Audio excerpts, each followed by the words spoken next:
आपके अपने YouTube channel अनुराग साडी classes दोस्तों आपका स्वागत है। जैसा कि दोस्तों आपको पता है 21 फरवरी को हमारा कक्षा 12वीं का रसायन शास्त्र केमिस्ट्री का पेपर है।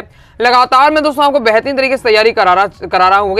आप क्रम से वीडियो देखना चाहते हैं, बिल्कुल अलग से प्लेलिस्ट बना दी है class 12th chemistry 2024 important question के नाम से। प्लेलिस्ट पर जाकर क्या है क्रम से वीडियो देखकर आप क्या है तैयारी अपनी जारी रखिएगा। ओके, तो जैसे कि दोस्तों मैं आपको क्या है 2 अंक की महत्व प्रश्न आपको बता दिए है, साथ ही मैंने बहुत से दोस्तों आपको 2 अंक की महत्व प्रश्न का उत्तर के साथ बताया। ओके, उसका मतलब क्या है आपका पार्ट 1 आ चुका है। ये आपका पार्ट 2 है। ओके, जिसमें हम क्या है 2 अंक की महत्व प्रश्न देखने वाले हैं। ओके, तो वीडियो को ध्यान से अंदर देखिएगा। ओके, पार्ट 1 नहीं देखा तो पार्ट 1 देख लीजिए, फिर इसके बाद पार्ट 2, पार्ट बाई पार्ट देखेंगे तो आपको क्या है समझने में आपको आसानी होगी। ओके, तो 2 अंक की महत्वपूर्ण प्रश्न की महामैराथन हो रही है। ओके, तो खुद की तुलना क्या है दूसरों से क्यों करें, जबकि क्या है ताकत और कमजोरी क्या है सबकी अलग अलग होती है। और दोस्तों तो पहला हमारा उसमें क्वेश्चन है हमारा विशेष चालकता की परिभाषा एवं सूत्र लिखिए। जितने भी क्वेश्चन मिलेंगे एकदम मिक्सचर मिलेंगे, हर चैप्टर के मिलेंगे। ओके, जो जिस चैप्टर से आपके 2 नंबर वाले बन सकते हैं, जिस टाइप के बन सकते हैं, सब मैंने उसी टाइप से आपको कवर किया और जिस टाइप से आपको यहाँ आंसर आपको लिखना है जिस प्रकार से, उसी प्रकार से मैंने आपको यहाँ आंसर भी तैयार किया। हुए तो पहला हमारा विशेष चालकता की परिभाषा एवं सूत्र लिखिए। तो विशेष चालकता क्या है, विशेष प्रतिरोध के व्युत्क्रम को क्या है विशेष चालकता कहते हैं। इसे क्या है कप्पा के मतलब कप्पा से प्रदर्शित करते हैं। ओके, मतलब क्या है आपका ये अब जो आपका पी बना हुआ है। ओके, ये आपका रो जिसे कहते हैं, ये आपका विशेष प्रतिरोध का। ओके, तो विशेष प्रतिरोध के व्युत्क्रम होता है। ओके, 1/, आपका पी लिखा मतलब क्या है व्युत्क्रम है। ओके, तो विशेष प्रतिरोध के हम व्युत्क्रम को क्या कह देते हैं, हम विशेष चालकता कहते हैं। विशेष चालकता के मतलब यहाँ कप्पा का कहते हैं। कप्पा से प्रदर्शित करते हैं इस प्रकार से। यदि आपको इस फॉर्मूला लिख देना आपका आंसर हो जाएगा। आगे नेक्स्ट हमारा फैराडे का विद्युत अपघटन का प्रथम नियम आपको लिखना है। फैराडे का प्रथम नियम क्या है विद्युत अपघटन का। फैराडे के विद्युत अपघटन के प्रथम नियम के अनुसार किसी विद्युत अपघटन के फलस्वरूप प्रत्येक इलेक्ट्रोड पर मुक्त होने वाले पदार्थ की मात्रा विलयन में प्रवाहित होने वाली विद्युत धारा के समानुपाती होती है। क्या बताया जा रहा है, किसी विद्युत अपघटन के फलस्वरूप प्रत्येक इलेक्ट्रोड पर मुक्त होने वाले पदार्थ की मात्रा विलयन में प्रवाहित होने वाली विद्युत धारा के समानुपाती होती है। यह W समानुपाती आपका Q हो जाता है। Q आपकी यहाँ विद्युत धारा। ओके, विद्युत धारा की क्या है समानुपाती होती है, ये आपका बताया गया है। बस आपका फिर आपका अगर ये आप हटाएंगे तो आपका ये नीतांक आ जाएगा। ओके, ये आपका दिया हुआ है। ओके, अब यहाँ Z जो लगा है ये आपका समानुपातिक नीतांक है। ओके, I क्यों लग गया, क्योंकि Q बराबर होता है आपका IT। ओके, IT हो जाता है तो यह Q के बराबर IT लिख दिया। यहाँ W जहाँ आपका पदार्थ की आयतन की ग्राम में मात्रा है, I आपका पता है विद्युत धारा है जिस एम्पियर में है। ओके, T आपका समय हो जाता है, Z अभी मैं आपको बताया समानुपातिक नीतांक इस प्रकार से बता गया। ओके, आगे नेक्स्ट क्वेश्चन हमारा आपका तात्क्षणिक दर किसे कहते हैं। तात्क्षणिक दर क्या है, अभिक्रिया के दौरान किसी निश्चित समय मतलब डेल टी पर अभिक्रिया की दर आपका तात्क्षणिक यानी तत्कालिक अभिक्रिया दर कहलाती है। अभिक्रिया के दौरान किसी निश्चित समय में क्या है तात्क्षणिक दर कहते हैं। तात्क्षणिक दर बराबर होता है अंत में परिवर्तन अपॉन समय परिवर्तन, ये कहलाता है आपका तात्क्षणिक दर। ओके, तो क्या समझ चुके होंगे कि अभिक्रिया हो रही है, अभिक्रिया में क्या किसी निश्चित समय कोई निश्चित समय ले लिया, उसमें अभिक्रिया की दर क्या है वो आपकी कहलाएगी तात्क्षणिक दर। ओके, नेक्स्ट संकुल यौगिक किसे कहते हैं, तो ऐसे योगात्मक यौगिक जो जलीय विलयन में अपने सभी घटकों का परीक्षण नहीं देते हैं संकुल यौगिक या आपका संकर यौगिक कहलाते होंगे। ऐसे योगात्मक यौगिक जो जलीय विलयन में अपने सभी घटकों का क्या परीक्षण नहीं देते हैं या संकुल यौगिक कहलाते हैं। संकुल आपको यौगिक का उदाहरण ये आपका दिया हुआ है, इससे आपको तैयार कर लीजिएगा। आगे देख लेते हैं। नेक्स्ट क्वेश्चन है निम्न अभिक्रियाओं के लिए अभिक्रिया की कोटि ज्ञात कीजिए। ये हमें अभिक्रिया दी गई है 2 ठो, इनकी हमें क्या है अभिक्रिया की कोटि बतानी होगी। ये पहला देख लेते हैं। तो पहले में हम क्या है इस प्रकार से लिखेंगे जिसमें हमें क्या है बेग आपका दिया हुआ है कि NO का होल स्क्वायर, ये आपका इस प्रकार से दिया हुआ है। अभिक्रिया की कोटि आपको बतानी है तो बेग में हमें ध्यान देना है। तो बेग हमारा समय दिया ही होगा, तो बेग हमें ये दिया हुआ है इसमें, जैसे पहले वाले का बेग ये दिया हुआ है। तो बेग में यहाँ जो इसकी स्क्वायर चढ़े से यहाँ से आप निकाल लीजिए। ओके, मैंने अधिकतम देखा ऐसा होता है। तो अभिक्रिया की कोटि आपकी यहाँ 2 है। ओके, पर यहाँ देखते हैं इसका भी बेग आपका ये दिया हुआ है, इसमें यहाँ देखिए तो यहाँ कुछ नहीं है मतलब 1 मान के चलिए, तो अभिक्रिया की कोटि 1 इस प्रकार से आप निकाल सकते होंगे। इसका फंडा अगर आप पूरा डिटेल से पढ़ें तो फिर आपको पूरा समझ में आ जाएगा। नेक्स्ट आपका ओके, तो नेक्स्ट क्वेश्चन है प्रभावी परमाणु संख्या क्या है, एक उदाहरण देकर समझाइए, इंपॉर्टेंट है। तो ऑप्शन संयोजक यौगिक के केंद्रीय धातु परमाणु में उपस्थित इलेक्ट्रॉन की संख्या तथा बंध के बनने से प्राप्त इलेक्ट्रॉन की संख्या की योग को प्रभावी परमाणु संख्या कहते हैं। ओके, तो इसके प्रकार से उदाहरण दिया हुआ है NiCO4 है इसमें। तो Ni की जो इसमें क्या है इलेक्ट्रॉन 28 हो जाते हैं, जब इसका निकालेंगे आप।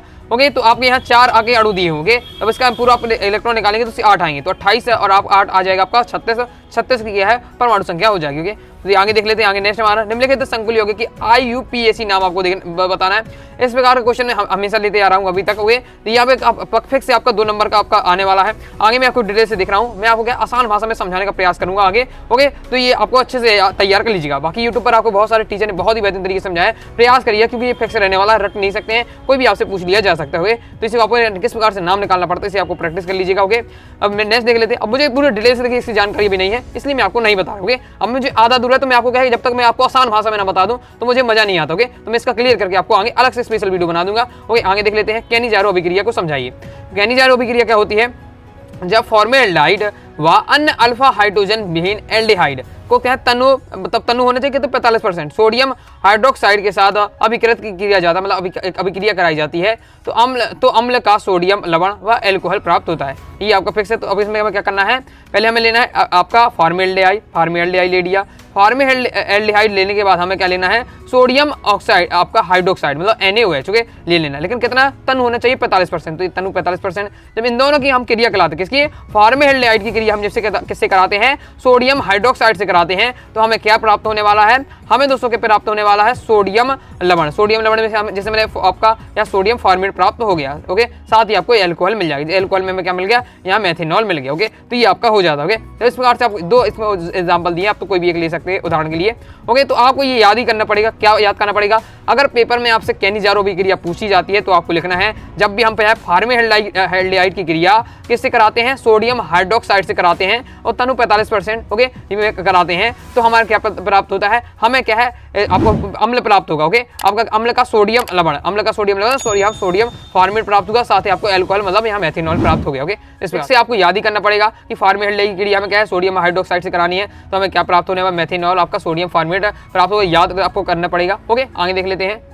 आगे नेक्स्ट क्वेश्चन है, एथिल एमीन एनिलीन से अधिक क्षारीय है क्यों? ओके, आपका एथिल एमीन एनिलीन से अधिक क्षारीय। ओके, मतलब जो ये आपका जो ये है एथिल एमीन है, ये अधिक क्षारीय किसे, एनिलीन की तुलना में, तो क्यों है? ओके, तो ये आपको रीजन बताना। ओके, तो ये एनिलीन है, अब मैं इसको बता रहा हूँ, इसका जो मेन रीजन होता है, इसका मेन रीजन होता है एकांकी इलेक्ट्रॉन के युग्म के कारण। ओके, इसका मेन रीजन क्या है, एकांकी इलेक्ट्रॉन युग्म के कारण। ओके, जिसमें भी क्या है एकांकी इलेक्ट्रॉन है, युग्म की संख्या क्या अधिक होगी, जितनी अधिक होगी उतना क्षारीय होगा, जितनी कम संख्या कम होगी उतना कम वो क्षारीय होगा। ओके, तो यहाँ इसमें मैं आपको ऐसे ही आपको बता रहा हूँ, जैसे भी मैंने आपको पिछली वीडियो में क्या है बिले का बताया, कोई भी पदार्थ जल में घुल जाता है, हाइड्रोजन बंद आपको लिख देंगे, आपको तुरंत ही नंबर मिल जाएगा। ओके, सीधा आपका फैक्ट समझिए तो हो जाएगा। तो यह क्षारीय की बात हो तो अगर एकांकी इलेक्ट्रॉन जिसके जितने ज्यादा होंगे उसका क्षारीय उतना अधिक होगा, और एकांकी इलेक्ट्रॉन अगर कम होते हैं तो क्षारीय कम होगा। ओके, तो यहाँ एथिल एमीन के अधिक क्षारीय बात हो रही है, मतलब क्या है, एथिल एमीन के पास अधिक एकांकी इलेक्ट्रॉन युग्म है इसलिए अधिक क्षारीय है, एनिलीन के पास कम होंगे इसलिए कम, ये इसकी तुलना में कम क्षारीय है। ओके, इस प्रकार से यही लिखा हुआ है कि एनिलीन में अनुनाद के कारण, अनुनाद और एकांकी इलेक्ट्रॉन किसके कारण होते हैं, अनुनाद के कारण होते हैं अक्सर, तो अनुनाद आपको लिख देना है। अनुनाद के कारण नाइट्रोजन पर क्या है, एकांकी इलेक्ट्रॉन युग्म की उपलब्धता कम होती है, एनिलीन में क्या है, कम है। ओके, इसलिए क्या है, एकांकी यह इलेक्ट्रॉन युग्म बेंजीन रिंग से संचलित हो जाता है, जिससे एनिलीन क्या है, क्षारीय गुण कम हो जाता है। ओके, अब इनकी भाषा बिल्कुल थोड़ा अलग सी होती है। ओके, बात केमिस्ट्री की, लेकिन सीधा इसका मेन रीजन क्या है, एकांकी इलेक्ट्रॉन युग्म ओके इसमें कम होते हैं, किसके, अनुनाद के कारण, इसलिए क्या है, इसमें क्षारीय गुण कम। नाइट्रोजन परमाणु पर धनावेश उत्पन्न होने के कारण यह प्रोटॉन्स को आकर्षित करता है, इसलिए क्या है, एथिल एमीन क्या है, एलिनिन से अधिक क्या क्षारीय होता है। वही एक बार से बताया जो मैंने आपको समझाया। ओके, जबकि क्या है, एथिल एमीन में क्या है, एथिल मूलक के धनात्मक प्रेरक प्रभाव के कारण एन परमाणु का इलेक्ट्रॉन घनत्व बढ़ जाता है, जिससे एथिल एमीन क्या है, अधिक क्षारीय प्रकृति का होता है। ये आपका बताया गया। ओके, मतलब सीधा है आपका कि आपका किसमें, एथिल एमीन में क्या पाया जाता है, आपका अनुनाद प्रभाव होता है, जिससे यहाँ क्या है, इलेक्ट्रॉन आपके एकांकी इलेक्ट्रॉन होते हैं, इससे ये क्षारीय बना होता है। जबकि क्या है, एथिलीन है, उसमें कम आपके इलेक्ट्रॉनिक युग्म होते हैं, साथ ही अनुनाद प्रभाव के कम होता है, वही इसी कारण वो कम क्षारीय होता है। इस प्रकार से आप बता सकते हो। नेक्स्ट आपका ज्यूटर आयन को उदाहरण सहित समझाइए। ज्यूटर आयन क्या होता है, इंपॉर्टेंट है। तो आपका एमिनो अम्ल के एक ही अणु में उपस्थित दो विपरीत स्वभाव वाले समूह जैसे आपके इसमें NH2 और क्या है आपका COOH की परस्पर क्रिया से आंतरिक लवण जैसी संरचना होती है, जिसे क्या है, ज्यूटर आयन कहते हैं। ये प्रोटॉन दाता व प्रोटॉन ग्राही दोनों का कार्य करते होंगे, और ये आपको उदाहरण में आपको समझाना है। मतलब क्या होता है, एमिनो अम्ल है, एमिनो अम्ल में क्या है, एक ही अणु में क्या है, दो उपस्थित दो स्वभाव वाले। ओके, दो स्वभाव, एक तो कौन हो जाता है, NH2 उपस्थित हो जाता है, एक COOH उपस्थित हो जाता है, जो कि क्या है, परस्पर क्रिया करके एक ऐसी संरचना बनाते हैं जो कि दी हुई है, आंतरिक लवण जैसी संरचना बनाते हैं, इसी हम क्या है, ज्यूटर आयन का नाम दे देते हैं। जैसे परासरण किसे कहते हैं, तो किसी विलयन को उसके विलायक से अर्धपारगम्य झिल्ली द्वारा पृथक कर देने पर विलायक के अणुओं का विलायक से अधिक सांद्रण वाले विलयन में अर्धपारगम्य झिल्ली से स्वतः होने वाला प्रवाह कहलाता है, परासरण आपका कहलाता होगा। नेक्स्ट आपसे पूछा जा रहा है मोललता क्यों परिभाषित कीजिए। तो किसी विलयन के 1000 ग्राम विलायक में उपस्थित विलय के ग्राम अणुओं यानी मोलों की संख्या, ओके, मोललता में मोलों की संख्या, विलयन की क्या है मोललता, इसे क्या है स्मॉल m से प्रदर्शित करते हैं, मोललता कहलाती है। इसी का क्या है मोल अपॉन किलोग्राम है, ओके। अब मोललता का आपको फॉर्मूला बता देना, ये आपका मोललता का फॉर्मूला होता है। तो मैं आपको पहले ही बता चुका हूँ आपको दोस्तों, मोललता, फॉर्मलता, पार्ट्स पर मिलियन, मोल प्रवाह, ये सब आपको याद कर लेना है, परिभाषा और इसका फॉर्मूला, ओके। जिससे क्या है आपका जरूर क्वेश्चन बनेगा। ये कुछ इस प्रकार डायरेक्ट क्वेश्चन नहीं पूछता है कि मोललता क्या है, नॉर्मलता क्या है, तो फिर आपसे क्या है न्यूमेरिकल आ जाएगा, जो मैं आपको करवाऊंगा। मोललता, फॉर्मलता, नॉर्मलता बस एक साथ में ले लूंगा, ओके। 10 से 15 तो समय आपको क्या है अंक प्रश्न आपको करवा दूंगा, अंक प्रश्न यानी न्यूमेरिकल, ओके। नेक्स्ट लवण सेतु के 2 कार्य लिखिए। लवण सेतु के 2 कार्य क्या है, पहला क्या है, यह 2 अर्ध सेलों को जोड़ने का कार्य करता है। दूसरा क्या है, लवण सेतु विद्युत उदासीनता को बनाए रखता है। ये क्वेश्चन 2023 में आ चुका है, ओके, तो आपका कम ही चांस, ओके। आगे देख लेते हैं, आगे नेक्स्ट क्वेश्चन है हमारा, ओके। इससे पहले दोस्तों मैं बता दूं, अभी तो दोस्तों हमने क्या केमिस्ट्री के कंप्लीट कोर्स ज्वाइन किया, केमिस्ट्री के कंप्लीट कोर्स ज्वाइन कर सकते हैं। फायदा क्या होगा आपको, all chapter PDF notes, all chapter important question, साथ ही दोस्तों ऑल चैप्टर ऑब्जेक्टिव क्वेश्चन मिल जाएंगे, जिससे आप क्या है बेहतरीन तैयारी कर पाएंगे, ओके। तो कोर्स को ज्वाइन करने के लिए 90 39 53 44 79 दिए WhatsApp नंबर मैसेज करना है। फीस 199, 50% ऑफ चल रहा है, तो केवल क्या है 99 रुपये में कंप्लीट आपको क्या है केमिस्ट्री का कोर्स दिया जा रहा है, जिससे आप क्या है कम समय में अच्छी तैयारी कर पाएंगे। पूरा पीडीएफ आपको रूम में मिल जाएगा, ओके।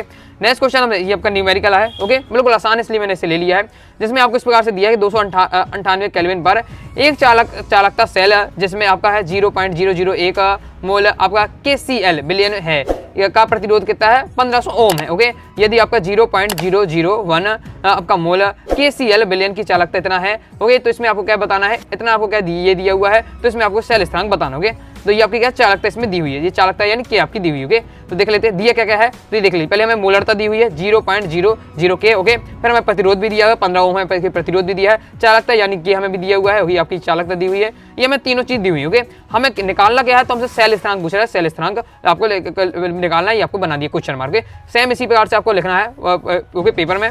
बस आपको क्या फॉर्मूला याद होना चाहिए, सेल स्थिरांक का फॉर्मूला होता है चालक इंटू प्रतिरोध, चालक इंटू प्रतिरोध होता है सेल स्थिरांक बराबर, तो बस चालकता इंटू प्रतिरोध, ओके। तो चालकता आपकी ये दी हुई है, प्रतिरोध आपका 1500 है, आप मल्टीप्लाई करेंगे तो आपका ये आ जाएगा आंसर। इस प्रकार से आपको है सेल स्थिरांक का निकाल लोगे, याद कर लीजिएगा, ओके। आगे देख लेते हैं, आगे नेक्स्ट है दर निर्धारक पद को क्या है परिभाषित कर लिखिए। दर निर्धारक पद आपसे पूछा जा रहा है, तो जटिल अभिक्रियाओं की क्रिया दर का निर्धारण अनेक पदों में होने वाली क्रियाओं में से किसी एक क्रिया द्वारा निर्धारित होता है। अतः ऐसी क्रियाओं की दर अभिव्यक्ति के लिए केवल ऐसी क्रिया को चुनते हैं जो क्या है सबसे मंद गति होती है हुई मानी जाती है, क्योंकि संपूर्ण क्रिया इस मंद गति वाली क्रिया से तेज संपन्न नहीं हो सकती, इसलिए क्या है सबसे मंद गति वाली क्रिया को क्या है पद ही संपूर्ण क्रिया के दर को निर्धारित करता है, इसे ही क्या है निर्धारक पद कहते हैं।